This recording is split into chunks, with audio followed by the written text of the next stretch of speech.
Well, hi everyone, and thank you for joining us today. My name is Danielle Schleiden-Remley, and I am the membership manager at AIST. This is our third session in the talent acquisition series, and today we're focusing on the front end of the pipeline, how we attract students to the steel industry, what keeps them engaged during their internships, and what helps them come back as full-time hires.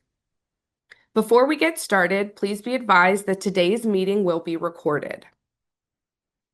I also want to note that AIST follows strict antitrust guidelines, and we expect all discussion to stay clear of anything related to pricing, production levels, wages, or other competitive practices. Please take a few moments to review the current slide. Additionally, we maintain a zero tolerance policy for harassment of any kind. We appreciate everyone helping to keep this a comfortable and respectful space for all.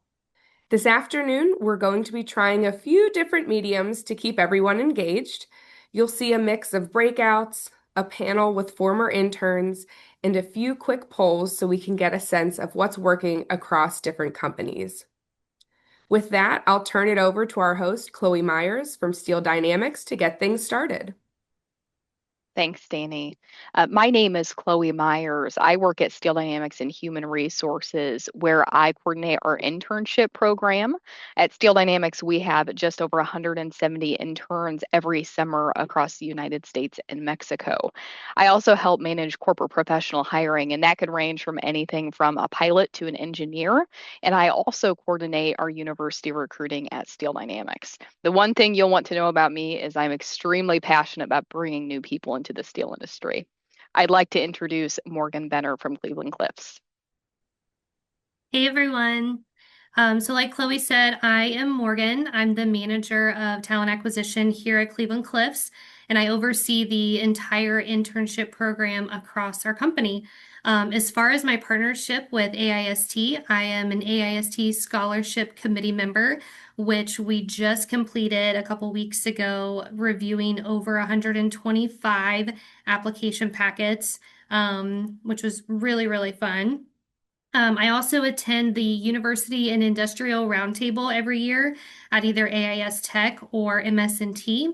And I also go to the Steel to Students conference that they have there as well. So overall, year over year, our internship program consistently has over 100 interns and co-ops annually. I facilitate all of our campus recruiting efforts across the company.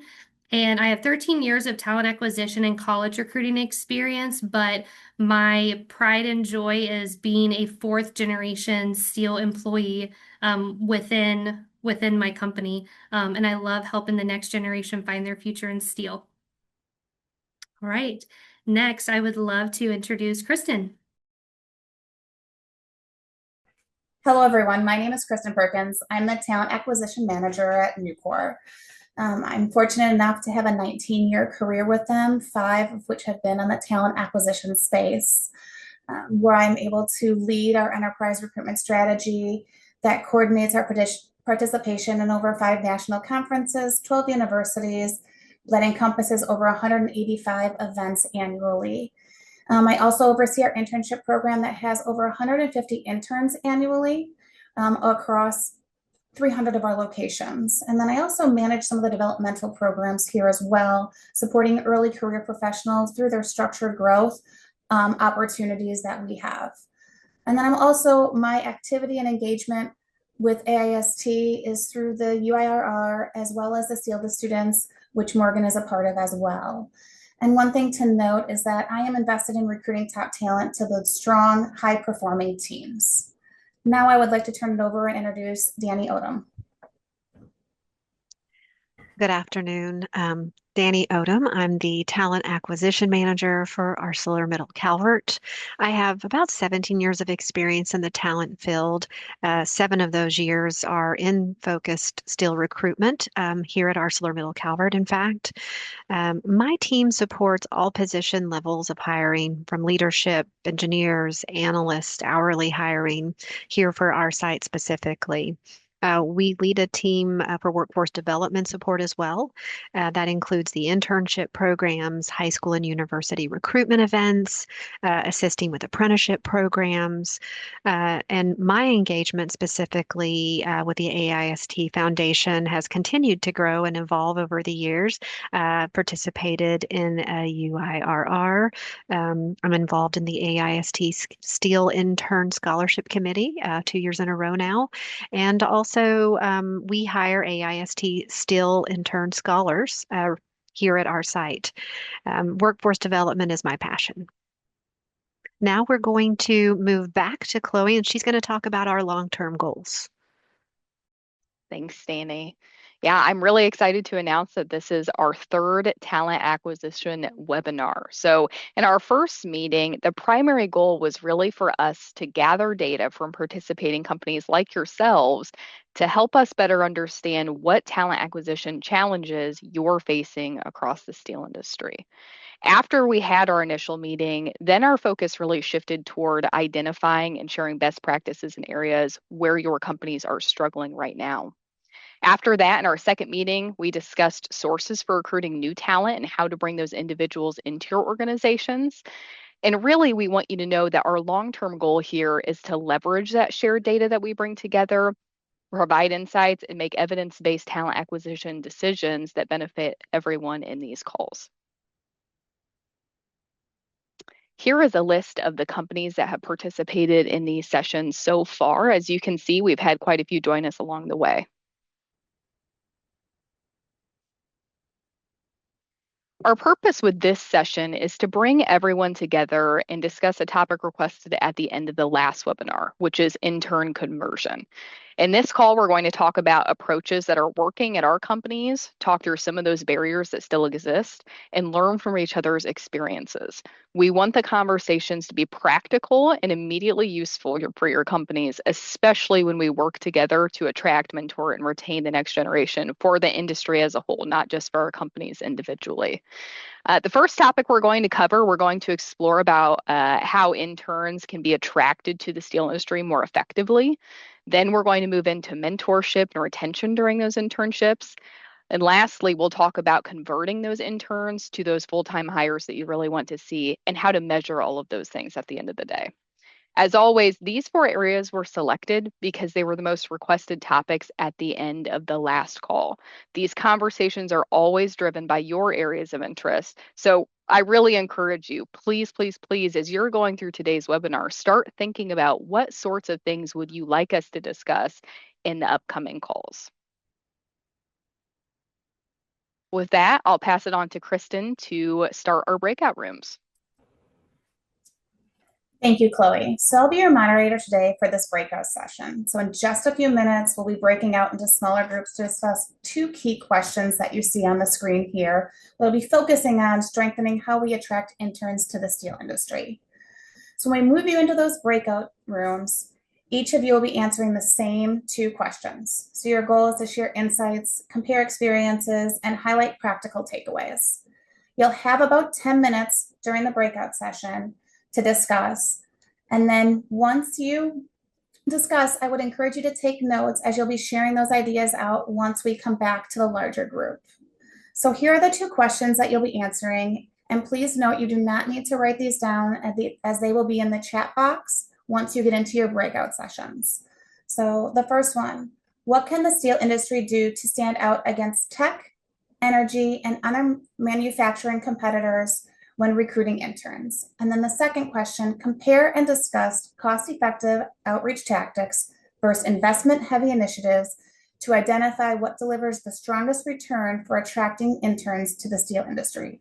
What outreach methods have you proven most successful at your company?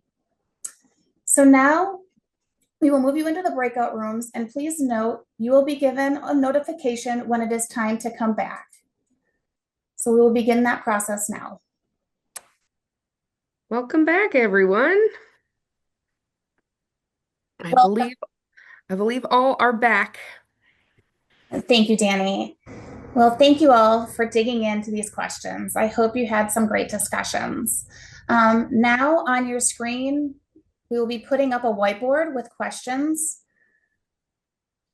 And once that gets put up, you will see a sticky note, and there'll be sticky notes next to both questions. I ask that you click on that sticky note and write down what some of your takeaways were for that question and what were discussed. So I'll give you a few moments to do that. So I'm going to just pull out a couple here. So if it is yours, and if you don't mind sharing and elaborating on it and talk a little bit more about the discussion that you had in your room, it would be greatly appreciated. So in question 1, it's the person that put, share how a big difference in society that the steel industry makes, tie it back to a greater purpose. So we can have someone elaborate on that. That would be great. That was me, Morgan. Thank you, Morgan. No, I honestly, I feel like this is great to talk about because messaging is everything. And I always give the example of last summer when I sat in on, so whenever our interns are doing their final presentations and they present to all of their peers and all of the managers at their location. And I try to go to as many as I can. And when I was at research last year, I'll never forget how one of the co-ops there shared about a project she did, and it was all about doing an analysis of bridges that were essentially deteriorating, made of concrete or other types of materials across the country, and just how much money it would bring into the company if we were to convert those to steel. And the way that she talked about the structure of bridges, like I've never looked at bridges the same ever again. Like I am going under bridges, going over bridges, completely nerding out, seeing if they're made of steel.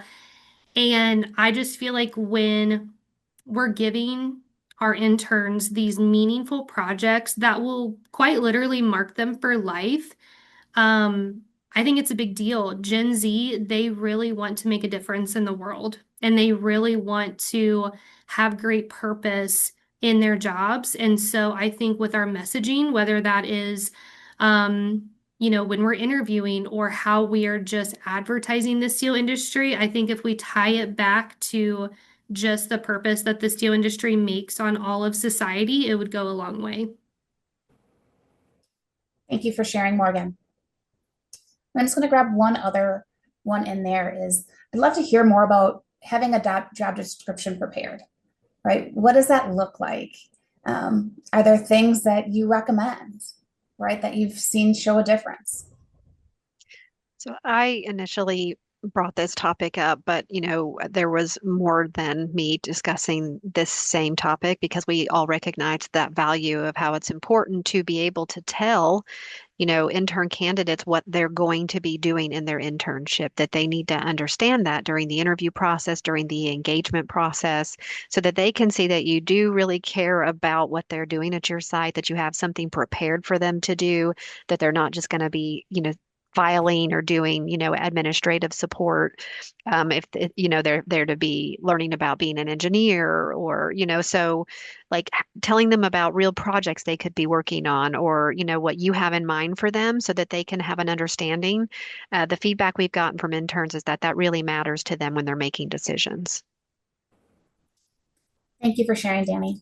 I appreciate that. Well, due to time, let's move on to question 2.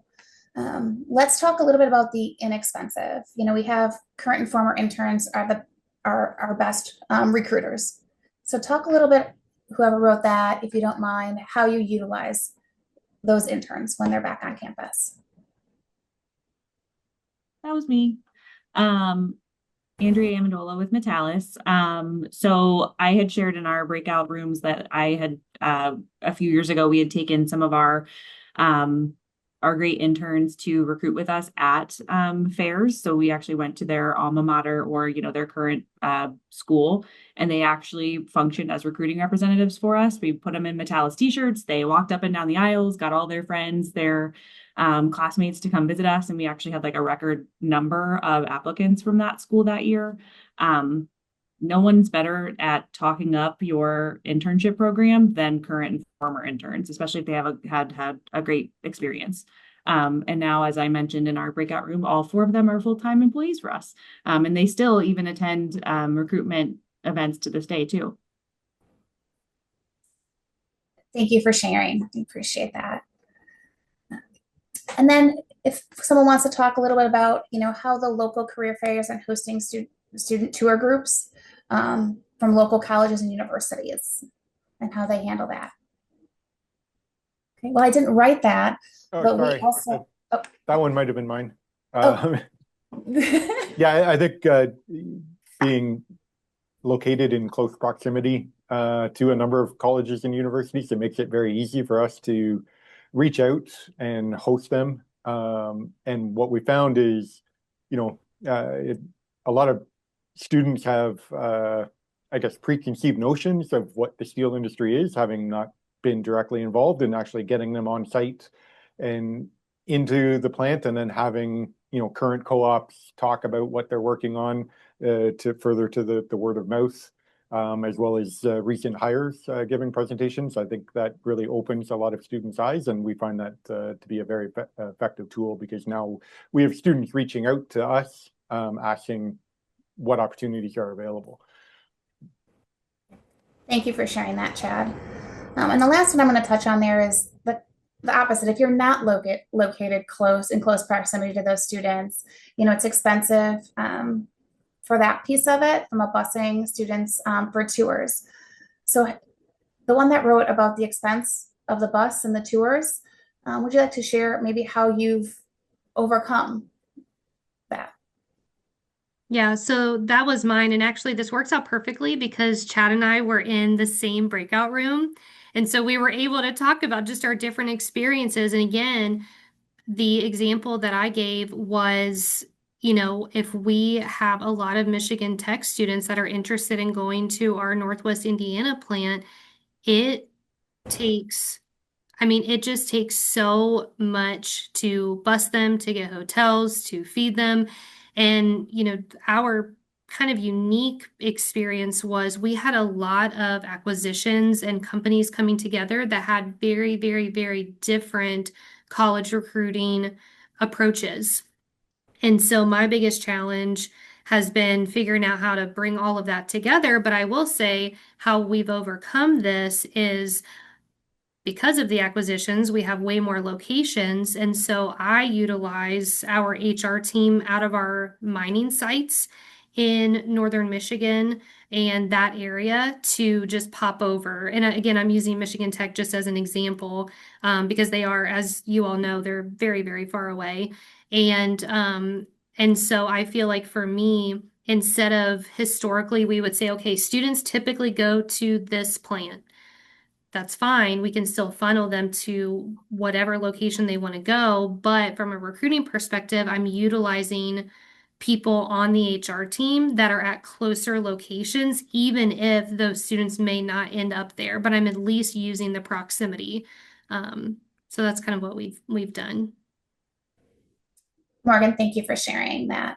I will say, to add on to that piece of it, because there is an expense to those tours and things like that. We have just started to dive into recording different videos to be able to share in the classroom, to give them that experience firsthand from a teammate that's working in the mill. So we've just started that and sharing out different aspects of our process with the students if they can't get on site with us. So, well, I thank you all for sharing your thoughts and insights during the breakouts room and today here. This will hopefully help us all better understand what's working and how the steel industry can continue to strengthen our intern pipeline. Now, this is going to conclude part 1 of our call. Now we're going to move on to part 2, where Morgan will go through a steel professional panel with 3 steel professionals. Take it away, Morgan. Thank you, Kristen. And I just have to say that was really fun. I really liked the whiteboard.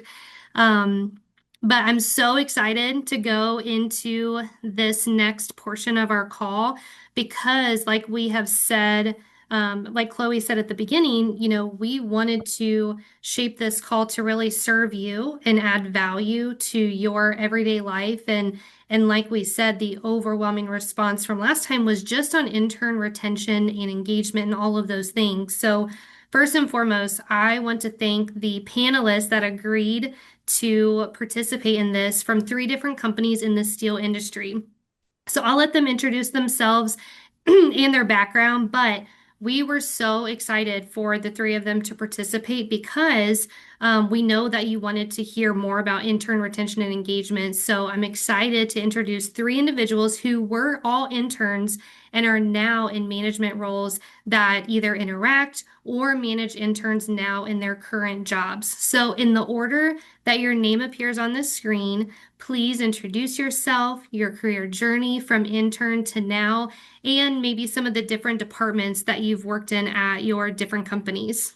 So we'll start with you, Hannah. Hello, thank you everybody for joining. My name is Hannah Latham. I am currently a maintenance manager at our AMNS Calvert location hot strip mill. I joined the company as a engineer, a mechanical engineer. I've been with the company for about 8 years now, and I've worked through varying areas, but primarily my focus was on reliability prior to joining our maintenance team. Thanks, Hannah. All right, go ahead, Nick. Good afternoon, everyone. So my name is Nick Dorman. I've been working at Cliffs for a little over 9 years now, currently a section manager in quality in our Middletown, Ohio facility. I graduated from Ohio State in 2016, spring of 2016 in material science. The summer before graduation, I had an internship in Coshocton with that quality group. Ended up getting hired by that quality group a year later, worked for them for 2 years as a metallurgist. And then in 2018, I transferred to Middletown. I kept a similar role really up until July of this year, where I'm now managing those Mets. And then for the last 2 summers, I've had the opportunity to serve as a mentor to the intern that we had in our quality group. So happy to be here today. Awesome. Thank you. All right, finish this out, Jonathan. All right, good afternoon. My name is Jonathan Schultz. I spent 5 years in the Marine Corps before I went to Montana Tech to get my electrical engineering degree. I only had one internship. It was with Nucor. Basically, right after that, I got hired as a shift electrician. Worked through different maintenance roles to ended up on the automation team at Memphis. All right, perfect. Thank you so much. So I have 7 questions for this panel, but everyone in our audience, if you have any follow-up or additional questions that you would like any of them to answer, just put it in the chat and we will make sure to get to those at the end. So I have a question for all of you. And again, when I'm addressing all of you, we can just go in the order that you introduced yourself. So my first question is, how did your company's approach to mentorship or exposure impact your experience as an intern? And on the other end too, if you have anything to add, or your intern's experience as a supervisor. So how did your company's approach to mentorship or exposure impact your experience? So Hannah, what do you have? So I had a little bit of an interesting and kind of maybe different experience. I wasn't technically an intern. I was what was considered an associate engineer, but regardless, it was, right out of college is when I hired on. And what I felt that Calvert did really good with the mentorship was that it was like multi-layered. So when I joined the company, I had a manager, of course, whose task was to mentor me and develop me as a young engineer. But in addition to that, we also had another engineer that had just recently hired on like a year prior, who was tasked with also providing me mentorship, which was good because there was like a close age range there, right? And then on top of that, our HR team was great at developing a group within the interns. We do this with interns, but also with like new hires where there's kind of peer-to-peer mentorship. So maybe you're not getting the same level of mentorship that you get from a manager, but you're getting exposure to what other people are experiencing in other departments and what other issues they may be having, and you can kind of talk it out. So I really enjoyed the fact that I had multiple layers, and that really helped me grow as I was learning how to navigate the steel industry because I kind of had no idea what I was getting into. And ultimately it led to me, deciding to stay and continue to work with the company.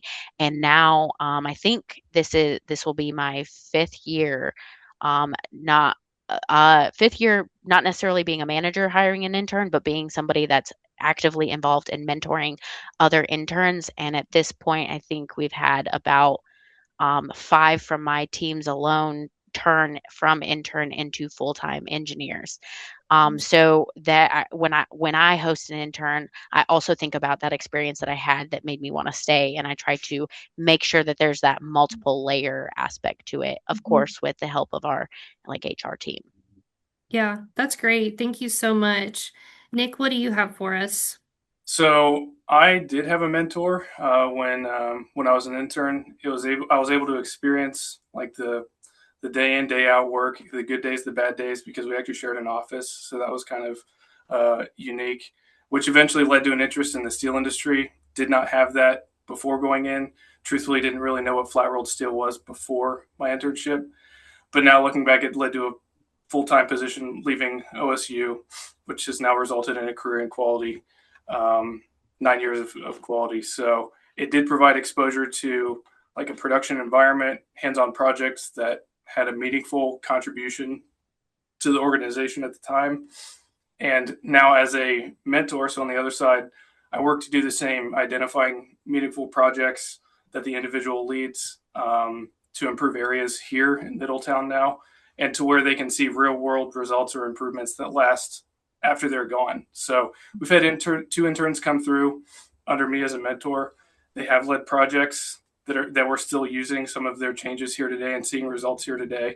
So hopefully they're out at OSU, like you said, Morgan, spreading the word that hey, the steel industry is actually pretty cool, and the work we do here is unique and interesting. Yeah, I love that. I love that so much. All right, Jonathan. Yeah, when I was an intern, I had two really good mentors who were able to paint a picture of what Nucor's culture was like.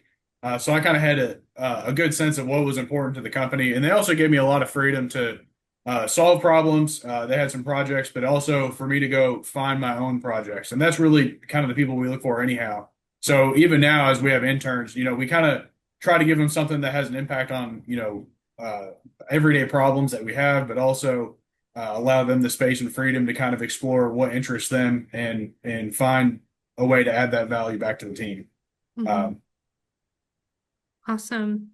Thank you so much. And Jonathan, I have the next question for you as well. So we're going to stick with you. So my next question is, what factors most influence whether interns return or accept full-time offers? What does that experience look like for you? Yeah, I think that Nucor here we have a really good intern program that does a lot of events with networking and social events between both the people at the division, other Nucors, and the interns themselves. I think those are all good things. I think with the retention, the best thing that really helps is someone who gets to know the team, gets to understand how the team operates, and then learns how to navigate in that team to provide value, right? And I think basically it's trying to find people that want to make that impact, and then give them the opportunity to make it. Normally is where they find that satisfaction at the end of the day to kind of keep going down that path. Yeah. Yeah. Thank you so much for that. And, already I think one theme that we're obviously seeing is just the impact that these interns can make while they're here, and then and the impact that they can make even just long term, whether or not they come back. So thank you for sharing that. Hannah, my next question is for you. So, like you said, you're very, very hands-on with managing and mentoring these interns. So, how do you select or prepare mentors or those direct supervisors to support the interns successfully? Or again, what have you done in your experience to support those interns successfully? So thankfully, I had a few years of experience as an individual contributor and engineer that got to help with the internship program within my team and help mentor new engineers. So when I took over the maintenance manager position, I kind of had to think of how I would approach the internship for my own team, being that I didn't necessarily want to be the only person involved, right? I wanted to get other team members, other senior team members involved in that process as well. And so I have a mix of salary and hourly team members on my team. And those salary team members are kind of, the next in line. When I'm not there, they're the ones who step up leadership wise. So, I looked to them and got them involved in the process. So I include them with looking at the candidates. I include them in the hiring process, and then I do my best to make sure that they're, coached and mentored me to them to ensure that they have, strong communication skills, patience, and they have a genuine interest in helping develop these interns. And ultimately, it ends up being, a situation where we both benefit. The intern feels fulfilled, they're given meaningful tasks, and we're also able to accomplish work that we just do not have the bandwidth to do, that we can get them involved with and help, further their development. One thing I will say that's just a comment on that, that is just something to keep in mind, is that my team, while I'm an engineer, my team is primarily mechanics and electricians. And so mentoring typically engineering interns with mechanics and electricians is an interesting dynamic, right? Yeah. So I just have to be mindful that making sure that like the engineering interns are getting meaningful tasks and development. But ultimately, I've found it to be quite successful and actually a really good learning experience for them hands on. And I think that's valuable because we want to introduce that hands-on experience to more engineers. Yeah, that's great. Thank you. Thank you for sharing even that last part about how there's just different positions that are even surrounding the interns, because I'm sure that that gives them a really, really great just kind of holistic experience. So thank you for that. Absolutely. So my next question is for Nick. So, again, you have a lot of experience, one being on the side of the internship, but also now as a manager. So what would you say are the most common challenges mentors or direct supervisors face, and how have you really overcome those? Because again, you went from intern to mentoring and now manager. So what are those challenges that you have seen happen? So I have two big ones. First one's time management. So finding time to truly invest in the intern, it takes intentionality to pull yourself away from your own work, because every day something new is being thrown at you. However, the last thing we want here is for our intern to come in and sit on their hands. So investing the time up front and giving them like the training, the resources they need as soon as they arrive, allows them to start like swimming without drowning. They can kind of start, playing with some work, learning on their own, and it also gives you some freedom to focus on your own work during that time. So, yeah, time management is probably the biggest one I personally have had to deal with, and then number two is project selection. So that would be identifying meaningful projects, not just for us, but for the intern. I think it was Danielle who mentioned that earlier. And with that, just having sufficient time before the intern arrives, so that we can identify those projects. Our HR team does a good job of this, of allowing us to know, yes, allowing us to know that we have an intern coming this summer or this semester, so that we can prepare. But on top of that, something we've started doing here now that we're more regularly getting interns, is we've started tracking and noting potential projects throughout the year as they come up. And maybe as we're just talking here, maybe that's something we can start conveying to each other as you are going out. Like, hey, we have these projects, these ideas. Does this, spark any interest? So Yeah. Yeah, that's great. Well, and like you said, like Danny said, even putting those details in the job description or even in the interview, because I don't know about the rest of the HR and TA folks on the call, but that has definitely increased over the last couple of years of these candidates actually wanting to know in September what their projects are going to be next May and June. And we can't always answer that, but working together with your guys' teams will hopefully, help us be a little more prepared in those interviews, because I've definitely noticed an uptick in those questions that we never really received before. They were just happy to have an internship. My next question is back to you, Hannah. So, have you seen mentorship lead directly to higher intern retention or conversion rates in your experience? 1,000%, right? I think that interns want to, they want to feel valued. They want to feel that their work is meaningful, but they also want to feel supported. I find that the steel industry is kind of a intimidating environment for a lot of people, especially people who don't have any experience. And I've always worked very closely with the mill, which is, kind of an unsafe environment if you're unfamiliar with it, right? So Mhm. you need a strong mentor that can help you gain the confidence you need in order to be successful. And that's really, in my opinion, key to keeping young talent interested in continuing, to fill the pipeline for our future, people that are going to come in and work at these companies, right? Um, and I might be a little bit biased, but I've always even though I've, my role has been an engineer, I've always had a big passion for helping mentor people and getting other people interested in this industry. And so all of the years that I've mentored, other interns or been a manager to interns, I've had a pretty good success rate of those interns coming back either for another internship, for another team, or to be hired in. In fact, last year I had an incredible intern, and this year I was able to hire her in as a full-time engineer with my team, which was just a wonderful experience. Yeah. Oh, that's awesome. Thank you for sharing that. So my next question is, we have two more. My next question is specifically for Jonathan and Nick, because you guys did, you did intern and really you made the decision to come back after you graduated instead of finding a different position. So, starting with you, Nick, did you see leadership engagement make you feel more valued or motivated to return? And to be more specific, even though it was years ago, do you remember anything specific that the leadership did that really just made you feel valued? Like, okay, I think I want to work here full time. Yeah, 100%. We still did the end of year presentations, like you mentioned when you went to research.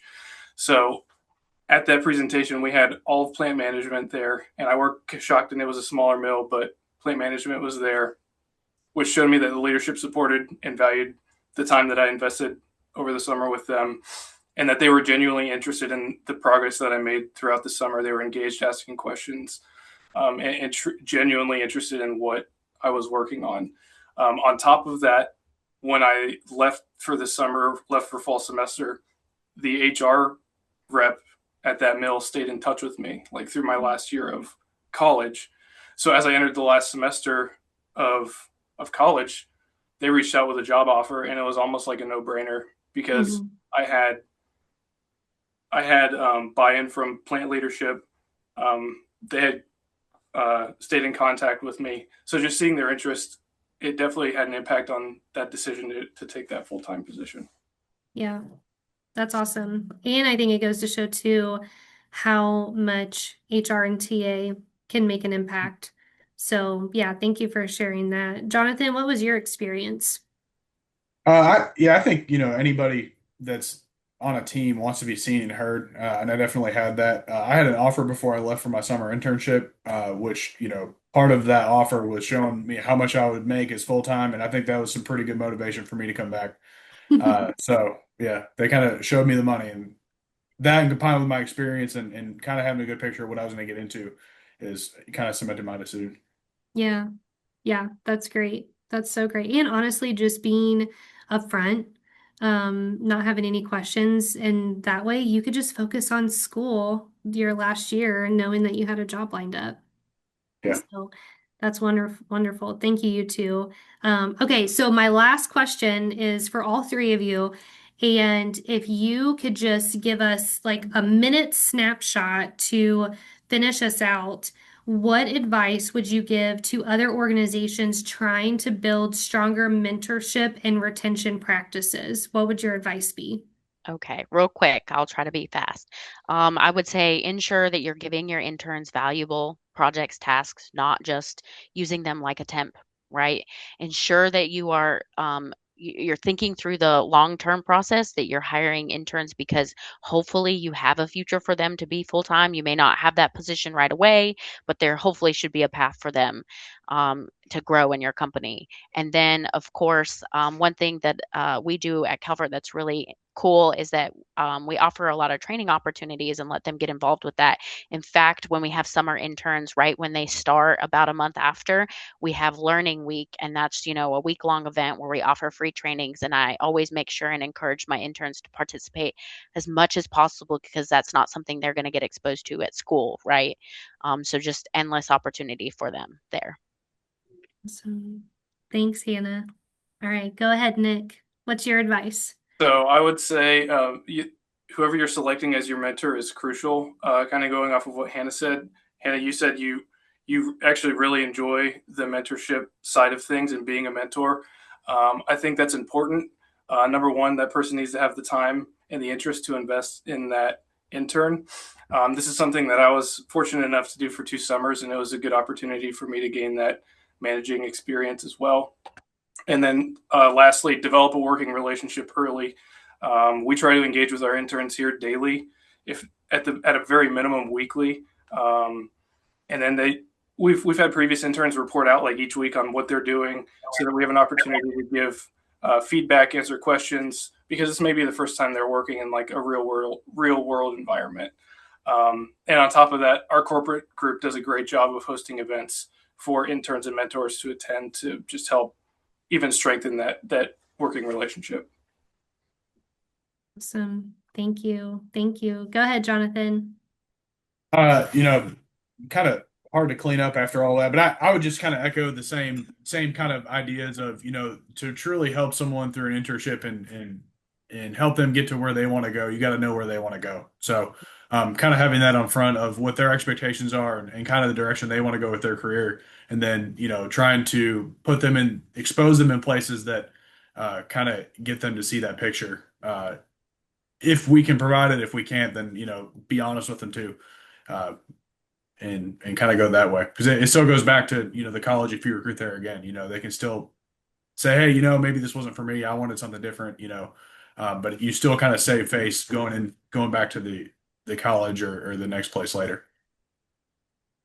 Awesome. Awesome. Now, I didn't see any questions in the chat, but does anyone have any questions that they would like to ask by coming off mute, or any other questions before we move on? I don't have a question, but as somebody who's been here, while Hannah's been here and been excited to be part of, all of her experiences, I just wanted to say that I'm excited when I get to see, my return on investment of my time with her. And Hannah's been pivotal to attend events with us and just be so involved in the internship program. And she's very skilled at it, but she has been a huge support for all of the processes I'm passionate about. So I just want to say, coming from the HR perspective, that it's really exciting to be seeing a return on investment of the time that you spend with someone and the way that they grow and get to watch them grow the way they do.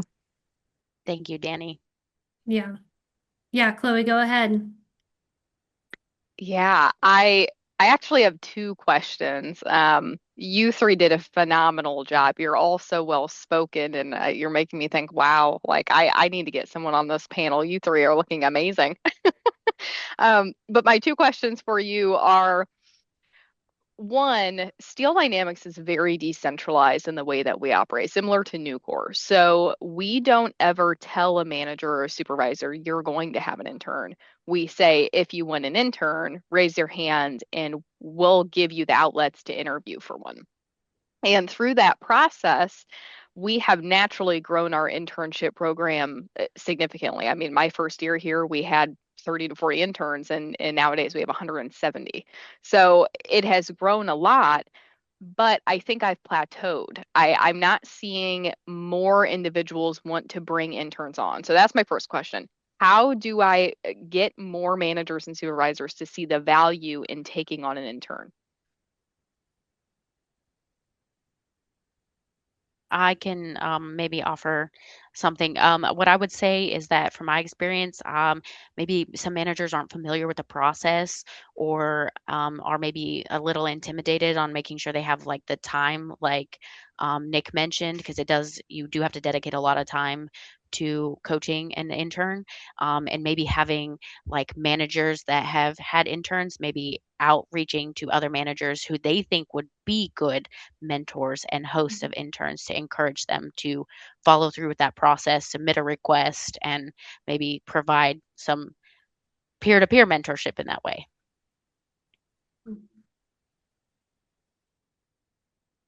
Yeah, and I'll just add to that just because I'll brag on Nick because I know that he won't himself. But but again, with his experience starting as an intern and then being in the department, I think he is a prime example of leadership utilizing the internship program to identify high potential and future leaders within their teams.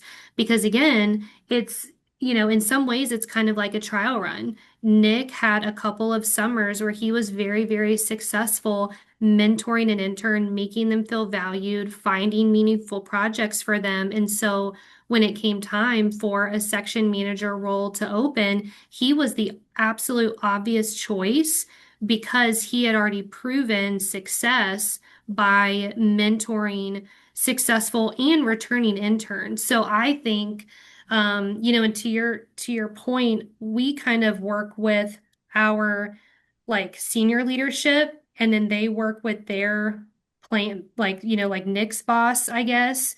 And so it is kind of like, hey, do you guys need interns? By the way, you're getting interns. It is kind of like a mutual conversation. But again, I think this is just a great opportunity for us to go to our leadership and say, hey, what's your succession planning look like?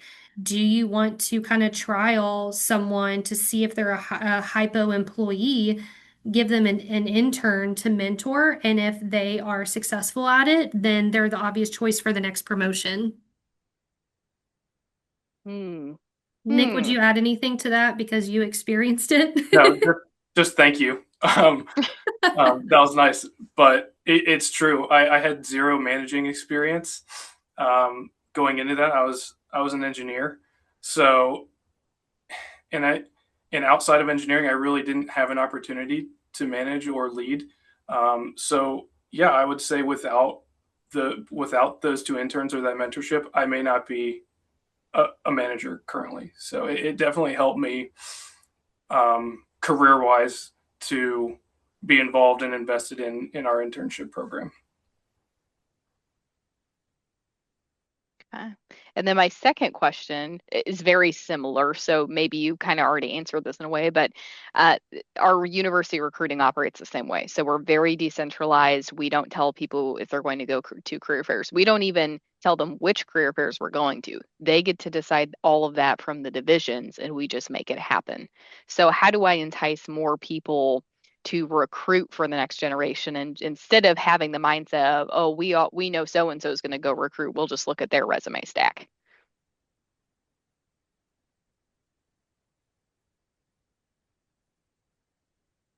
I think that's a challenge because not everybody feels comfortable with that face to face interaction of recruiting. I know, like me as an engineer, that talking to people isn't always like my go-to thing, and maybe that's why I didn't choose like HR as my career path. But kind of once I experienced it, and honestly being on the other side, not being a student, but being in the recruiting side and recruiting people is a lot less intimidating. Um, but that I think maybe low stakes, inviting people to maybe smaller events or smaller recruiting events and then kind of building up to it, or having somebody that is familiar with it, like bring a buddy system and invite somebody else that they know that they believe would be good at it, right? But that just maybe wasn't thinking about attending.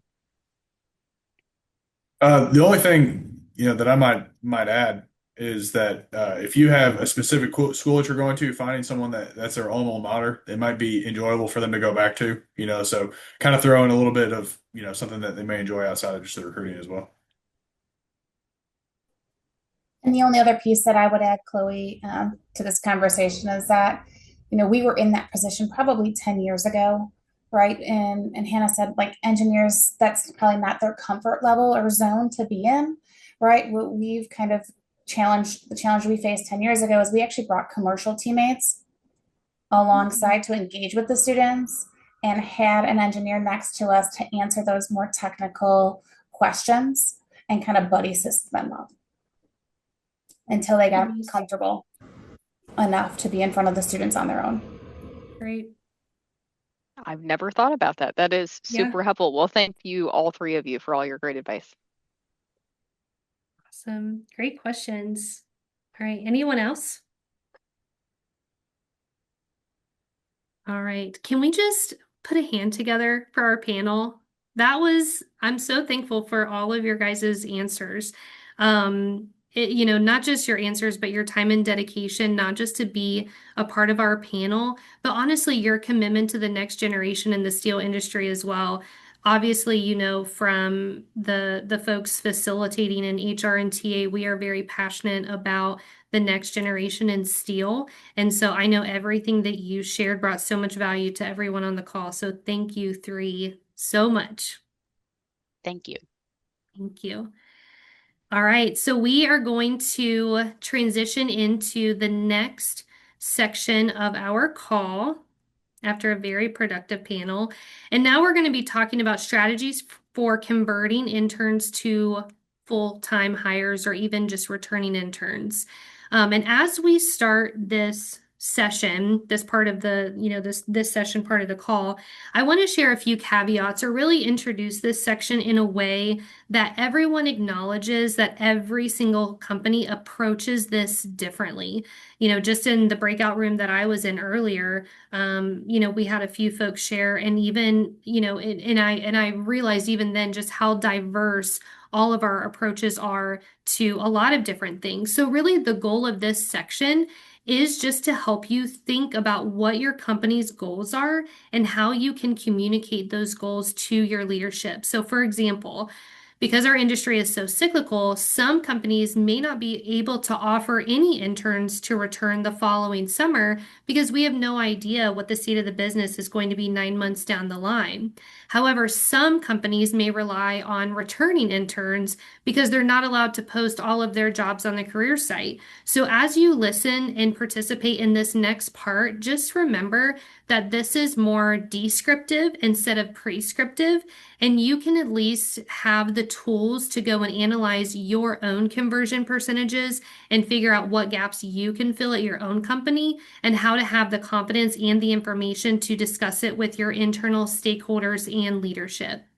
So all of that to be said, I'm going to pass it back to Chloe to talk about intern to intern conversion. Thanks, Morgan. Yeah, one of the most valuable outcomes of a strong internship program can be, depending on your company, like Morgan said, converting those interns to full-time hires. At Steel Dynamics, I recently calculated that interns who return for more than one internship, so they're coming back, they're returning for multiple internships, are more than 2 times likely than a one-time intern to convert into a full-time employee. So we know that these returning internships really do have a lot of value beyond just the cost of hosting an intern twice in filling your talent pipeline. But how do you get that intern to come back for that second internship? And that's what I'll be talking about. When we say intern to intern conversion, what we mean is a returning internship, converting those interns back into interns the next summer. So at Steel Dynamics, one of the biggest obstacles that we face, and I think this is true of most steel companies across the United States, is that in the last 5 years or so, universities have really transitioned into telling their students that they should not return to the same company or even sometimes the same industry for a second internship. I can hear interns say over the years, oh, my college wants me to go on and try something different because they want me to strengthen my resume. And while that's wonderful, it's not wonderful for the steel industry who wants to continue to bring those students back into our fold and eventually convert them into full time. So we came together as a planning committee and we talked about what are some of the ways that we've combated this obstacle in our companies. And some of the more popular solutions were making sure that we're communicating with that intern. And Nick, I think you showcased this well, John, too. Receiving that offer immediately before you left the internship makes a really big difference. And then being communicated with throughout the year makes a big difference as well. So at Steel Dynamics, we've implemented an end of the year intern evaluation. Where the manager sits down with the intern and they spell out for them in clear terms what are their expectations for whether or not that intern's coming back.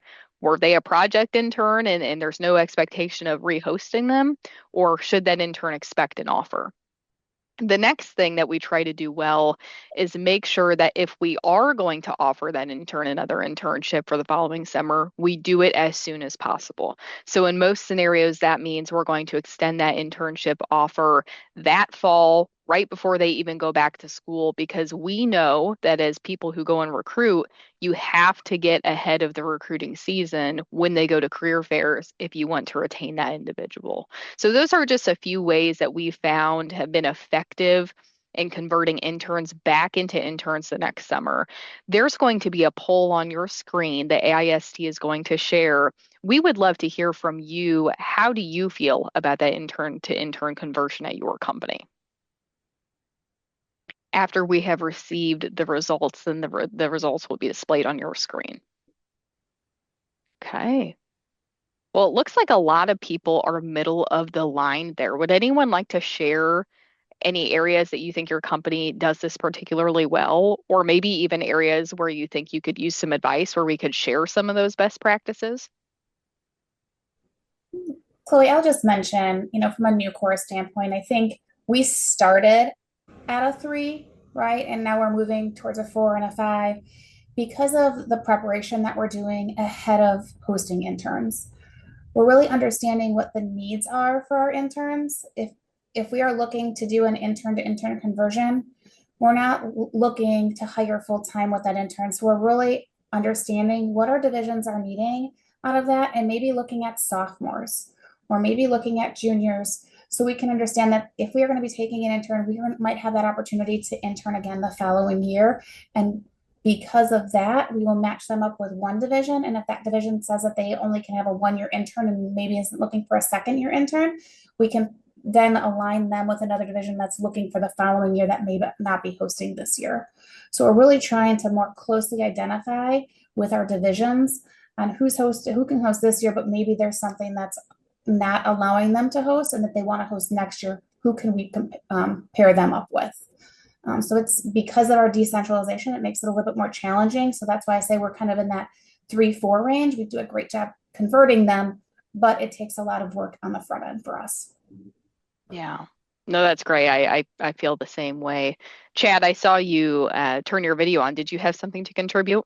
Maybe I want to clarify and just understand how it works south of the border, because we don't typically have a lot of intern to intern conversions, because here in Canada, most internships are 12 or 16 months. So you only have one internship during their undergrad time. So when you're talking is that typically for like a summer 4-month or 4-month during the term, and then that repeats after every school year? Yeah. Well, Okay. Chad, you've taught me something new today. I did not know that. Yes. So south of the border, we typically have two things. So we'll have a 90-day summer internship, and that's really what most of our technical colleges will do. So that would be something like a Montana Tech. John, went to Montana Tech, or those more remote colleges where they would have to fly in and we would have to pay for their housing over the summer. The other option is a co-op experience. So a co-op for most of us is around 6 months. And that would be if the student is local to you, such as like Ohio State, Nick probably could have been considered local to his employer. He could have purposefully extended the amount of time it took him to do his degree and add in a 6-month co-op so he could go co-op with his employer for 6 months. Okay. But those are typically less common. Well, that is super interesting. So, do you see a lot of students do just one rotation, or do you see any that extend their graduation date and do two? Very seldom will we see somebody do a second intern. It has happened, and we have hired a couple, but usually, yeah, because you're already with a 12 or 16 month, you're already pushing your graduation out by a year. Yeah, most people don't do that for a second term. Okay. Learn something new every day. All right. Would anyone else like to share any best practices or obstacles in intern to intern conversion? Okay, great. Well, I will pass it on to Danny from AMNS to discuss intern to full-time conversion. Yeah, so you know, some of the obstacles that we see when looking to convert that intern to a full-time hire, and some of these are listed here, but bonus-based pay structures for some companies, if, the role is specific to their performance on how they are paid, and they don't have a bonus, that comes in advance or expected on top of base pay. So they may feel some instability or insecurity there, and they're not sure what to one of the things I think I noticed too with these future new grad hires when we were making offers is they weren't even really sure how to make a decision around what was stable pay or what was the best pay or if what we were offering them was the right kind of pay for them. So I think they feel a little overwhelmed and underinformed. And so I think mentorship is helpful there in helping them understand and prepare for pay, but also location of position is challenging. Take, for example, our location. While we are close to larger towns and cities, we are considered rural and we don't have public transportation to our area. So our, location of our position impacts, decisions around accepting offers to our site. So that's another obstacle. One of the other things that I think we see too with interns is that once they complete an internship with us, they become more employable to other companies. And so they become a target with other companies for that full-time offer. So then they're starting to recruit and they're starting to get all of these contacts and hear from other companies. And so then we have this time challenge around how to secure, this candidate. There are some solutions, to negate some of those challenges. Some you see here on the screen, like the exit interview. Every company does this differently. Sometimes it's the person who's facilitating the program who does the interview. Sometimes it's somebody who's more removed from the process and doesn't have direct, engagement with them. Here, we actually let our HR intern do the exit interview so that they can do kind of it's almost like a peer-to-peer feeling. And they ask the questions that we give them and they create, kind of a summary view of everybody's perspectives. But getting, information from them about how they really feel about their role, like how do they want to come back, help us understand how they felt about it and if it was a good fit for them, because that helps us when we're looking at preparing offers. Also, checking in with them midway. We have a scheduled midsummer evaluation that we put in place so that they sit down and talk with them and discuss how they're doing on soft skills and hard skills and their projects and just all of those elements and kind of scoring them on those and talking through each one. So it's an automatic scheduled process for them.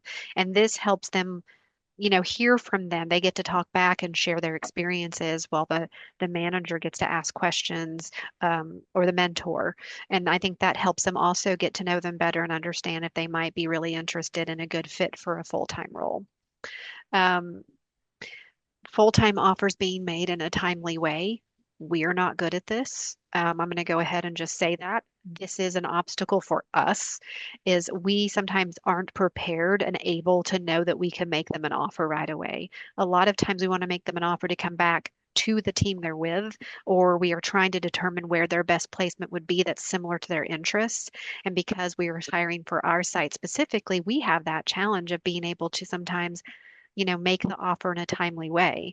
And so I think, that's both a solution, but sometimes one of the obstacles that can create a problem. And so that's some of the things that, some of us have experienced in both obstacle and solution categories. Uh, would any of you like to share any of the obstacles or solutions that you have?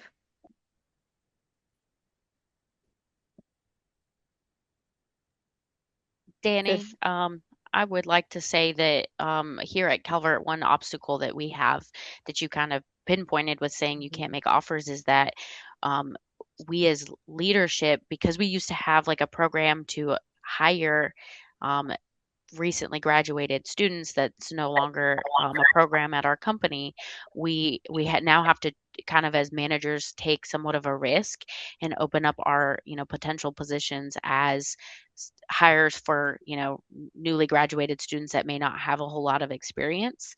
And that can be challenging for certain team members that are looking for a certain skill set to fill those roles. But I think it's important that teams open up the possibility to do that. I'm a little biased because I did that this year, and honestly, it's been really successful, but it can Mhm. be challenging. Agreed. Andrea, I see you have your hand up too. Yeah, so one way that we engage with interns who we are looking to convert full time, if they are local, and we're very fortunate to be located in Canton, Ohio, where in our county alone we have 4 colleges and universities. The surrounding college or counties have a bunch of colleges and universities as well. So we have a lot that are in proximity. But if they're able to stay on part time as an intern throughout the school year, it's a great way for us to keep them engaged, for them to learn more things, earn some cash. So that way, when we make that offer, they're kind of not entertaining offers elsewhere, and they're continuing to feel ingrained in part of the team even before graduating. That's been very successful for us. It's really interesting. Thank you for sharing that. Well, I think we'd like to do a poll as well about intern to full-time conversion and how you feel your company is doing. And so she's going to put the poll up now. You'll go ahead and rate that.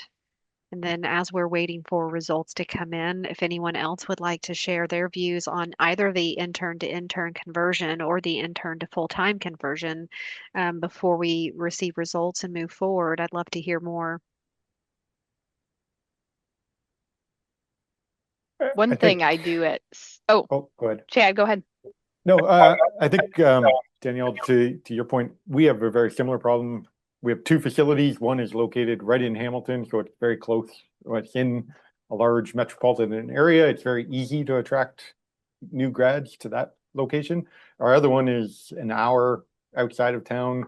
It's not all that far, but it has been a challenge to get people willing to commute or relocate to what is a rural location. So that is something we've struggled with. And I think to the other point on, our current philosophy is we need to have an opening in order to hire people. And how do you, if you have an outstanding intern, how do you onboard them if there are no available or openings? And that's been a challenge for us. We have made a couple of exceptions that have worked out very well, but I think we don't have a good policy on handling that. And I'm kind of curious as to how other people navigate that situation.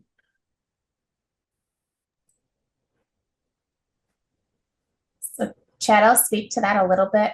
The change that we've made over the last 2 years is that we get asked a lot for interns, right? But the first question that we ask is if you want an intern, right, do you have the opportunity to convert them full time? Do you see that in the future? Because if they say, no, we don't have a full time opportunity, then we won't put an intern in that role for them, right? Maybe they're looking for just some temp help at that time and really determining the difference between do they want an intern to invest in and to potentially convert into a full time, or if they're not, maybe it's just a temporary, or they're looking for a student that just wants the experience that doesn't want to necessarily work or is looking for a full time conversion. Yeah, and I'll add to what Kristen said too for Cliffs.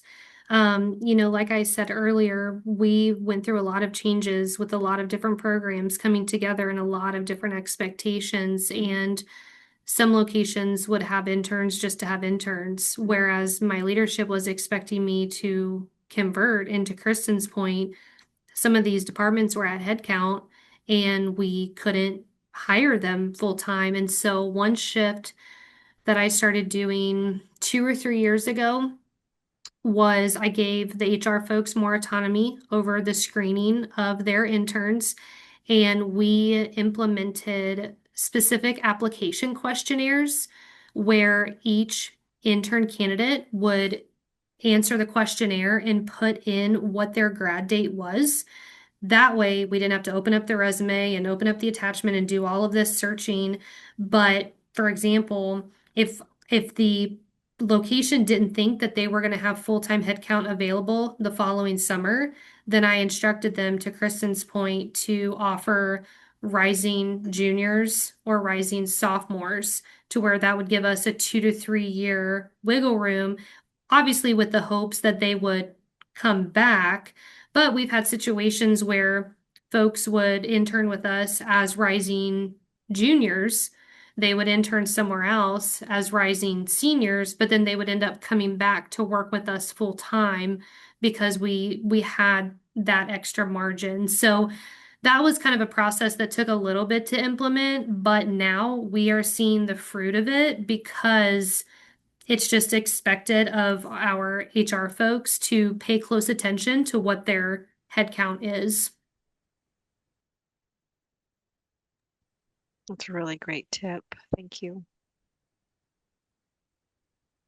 Well, I know that we are getting close to 2:30, so just kind of throwing it out to my counterparts here on how we'd like to proceed. Do we want to move forward with part 4, or do we need to move forward a little further ahead to the final poll? I think, generally speaking, we've covered a lot of things today. All of these can be really difficult to measure. So if any of you are really interested in learning more about that, Danny, she has some information here on the slide that she'd be happy to cover. Yeah. So, talking about measuring outcomes, why tracking and communicating metrics are so important. Tracking this information and understanding your return on investment, understanding what works and what doesn't work, evaluating the process, knowing your successes and your failures, and understanding how that contributes to your overall goal. And, kind of like they were just talking about, Morgan was just referencing about like how it helps you start building a plan and developing a plan to look ahead and create some future return on investment. Those are, some great ways that this data that you're gathering and that you're retaining is going to make an impact. So some metrics that you can use, for example, are, poll surveys from interns to understand and get some true information about their experiences. Asking them for suggestions or ways that things can be improved. Also, tracking your conversion rates, categories that there's conversion, teams that there's conversions, knowing where the best placements may be or the best hire opportunities, and evaluating those mentorship relationships. Like, for example, we track looking at what teams have been successful placements for mentors as mentors in the past for interns. Like, just using Hannah as an example, we knew that we could place an intern with her and get a high success rate with a good experience because of the feedback we received from our interns. So there was that feedback and retention loop on gathering data. So those are just some metrics that are helpful. And so just kind of giving that quick point of things that you can do to help you as you build your programs. So as we conclude today's call, we will do a quick poll for future calls. So please note that these responses are anonymous. So the first poll question is, what topic would you like to see covered during the next AIST talent acquisition call? So if you don't mind filling that out, as it should have populated to your screen. And as we wrap up with that question, we'll be moving on to our final poll question, and that would be, what could be improved about AIST talent acquisition virtual sessions? So that'll be populated in a second onto your screen. So as you all are typing in your responses, we want to say thank you for joining this webinar today. This concludes our presentation, and we want to wish you a happy holiday, and we look forward to seeing you in the new year.